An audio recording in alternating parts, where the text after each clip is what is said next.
Hi everyone, my name is Cisco. Today I'll be taking you through how to use Medline, one of the many databases accessible to you as UB students. Since you're all taking research methods with Dr. Lewis and are all BME graduate students, I think Medline will be a good jumping off point for expanding your research abilities beyond some of the basic search platforms like UB Libraries Everything Search and Google Scholar. Let's get into it. Alright everybody, so to get started you're going to want to navigate to the UB Libraries website. Here, right at the top of the page, you have this Research Help tab. Below is a link to the Research Guides page. Here you can find guides for all the different topics and courses of study at UB. We're going to navigate down to the Engineering tab, and right at the top for you guys, Biomedical Engineering Research. So here is the page. It is put together by our engineering librarian, Aaron Rowley. It collects all sorts of different resources you can use, look up articles and databases, books and ebooks. On the engineering side, more standards and technical reports, patents. We're going to be looking at articles and databases tab since you're in a research methods class. This is primarily what you'll be looking for academic research. So at the top is some engineering databases. Down below is some more multidisciplinary databases. More biomedical database focused is at the bottom, and we'll be clicking this first one, Medline. This will open a new tab for you. So here's the Medline main page.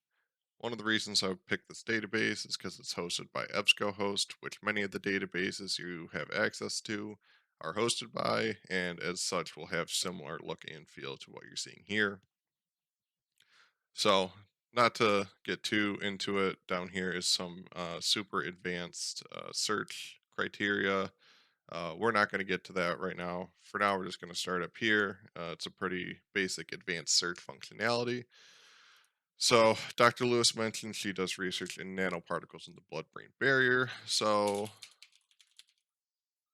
we'll start by putting nanoparticles in the first field, and we'll associate it with a AND operator in the second field, and go with blood-brain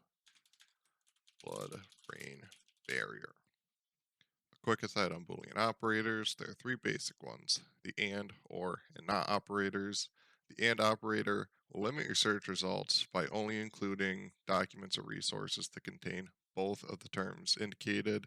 In this case, the AND operator would only return resources that contain peanut butter and jelly in them. The OR operator works to expand your search results by including any resources that contain either of the terms individually as well as them put together. And the not operator will work to specify your search results to things by excluding certain terms. So in this case, only documents containing the word peanut butter will be included. Any that contain jelly will be excluded. Very simple search. Hit search, and we'll get all sorts of resources pulled up. After our search, here are all the resources it returned. Up here you can see there's about 3,800 articles returned for us. It's quite a lot. So first things first, we're going to look over on the left side of the screen here. These are all sorts of filters you can use to help narrow down your search. So just for the sake of example, let's say we want to look at more recent results. We can drag this up to 2019, get only articles published in the last 5 years. Um, we probably only want academic journals. We can specify that. Major subject heading, nanoparticles, blood-brain barrier, good use for drug delivery systems. Now that narrows us down to 168. So now looking at over some of our search results, you'll see in big and bold here is the title of the article. Below that, this is just some publishing information. Below that, though, is some subjects. If you want to scan through those, see what the article is about. I'd like to point you over on the right side very quickly. This little folder with the plus symbol, if you click that, you can save any articles that you like by clicking this, and we'll kind of keep them in a nice little organized folder for you on the right, accessible by clicking this little arrow. So below all this, however, is most of the meat and potatoes what you're looking for. So this first article is a article that has PDF full text available. If you click this, it will open it up for you in the EBSCOhost service um, as the PDF as PDF viewer. If you want to download it, you can click the normal PDF viewing download or print options. Um, and you have access to, like I said, the whole article. Going back to the results list up here, this next article down, as you notice, it does not have the PDF full text, but it has full text from Wiley. So if you click this, you will still have access to the full text as it loads. It just needs to go through its own service for whatever copyright or other publishing reasons. But it will just navigate you to this new tab. And on the Wiley website, you have full access to the full text, which you can scroll through, or as well download the PDF. You just have to do it from here. Navigating back, here's a good example down here. Does not have any full text or PDF or whatnot. Other ones might say linked full text. In this case, it is again full text. Um, but it just again has to take you to an outside source. This one though, view record from Science Direct. This will again open it up. Now for some of these, as you'll notice, we see the PDF full text from Wiley. Other ones, it might not be as direct. It'll say view record from Science Direct. This case, it will navigate you to the Science Direct page, and from here you can get the full PDF. But since it is a database, not necessarily everything here is accessible through your UB access. Linked full text, those both are. I pre-screen the search results, so we navigate down to this one down here. We'll see a couple of these. Results 9 and 10 both say click here to see if UB owns this item. If you click here, it will figure it out for you and you can download the PDF of the article. However, number 11 here, you click the same thing, it will open it up. And in this case, it will take you to the UB libraries page for this article.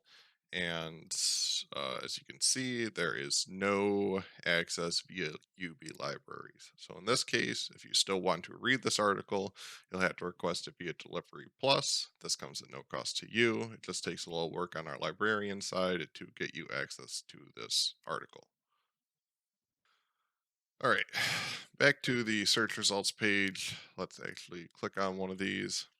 So as we click on an article, it will take you to the article page. On the left side, it has your access. In this case, PDF full text. If it is any other sort of access abilities, it will give it to you here. In the middle, in big and bold, you have your article title. Below that is the authors and any other associations or institutions they belong to. As you can see, the authors are linked. So if you want to see any other papers published by these people, you can click on it. It'll automatically initiate a search and find you other papers with this person as a listed author. Getting back to the page, below this, the source indicates what journal this was published in this case, Scientific Reports.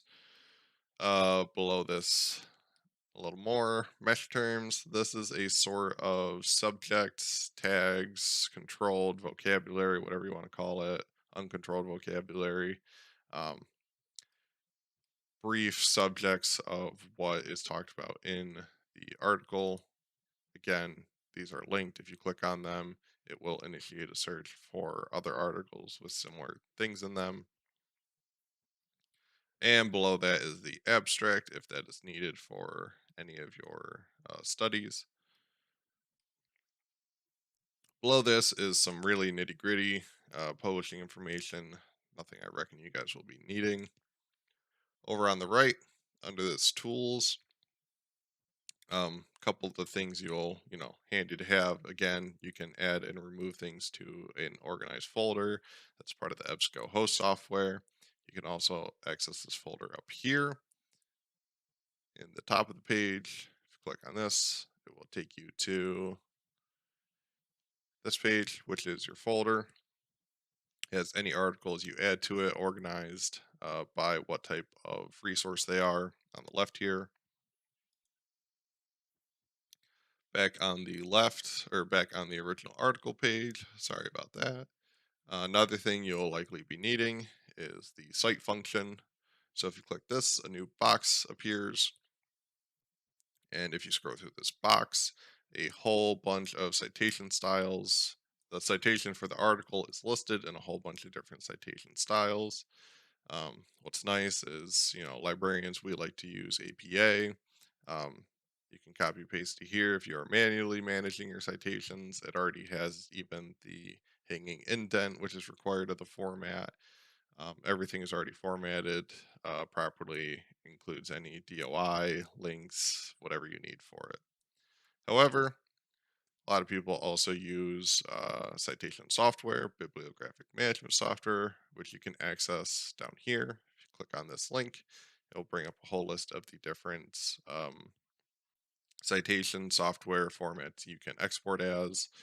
Just select which one you want to save it as, and then hit save, and it will give it to you in that preferred format. I hope I was able to provide you with a good overview of the Medline database. As always, practice makes perfect, so I'd highly recommend you all get in here with your own research questions, maybe for something you're already doing research in or hoping to do future research in. Mess around with the search terms, plug things into the search fields in different ways, combine them with different Boolean operators. You can make many different specifications in the fields over here. Just have fun with it, see what you can find, see if you can find any fun and interesting articles from it. Thank you all for watching. I hope I was able to provide you with a good overview of the Medline database. Again, I think this was a good jumping off database because it will look and act like many of the other databases you'll encounter while doing research. If you do have any further questions, feel free to contact me, Nicholas Cisco, at the information below. You may also contact Aaron Rowley, the engineering librarian for UB Libraries, at the information given. Thank you.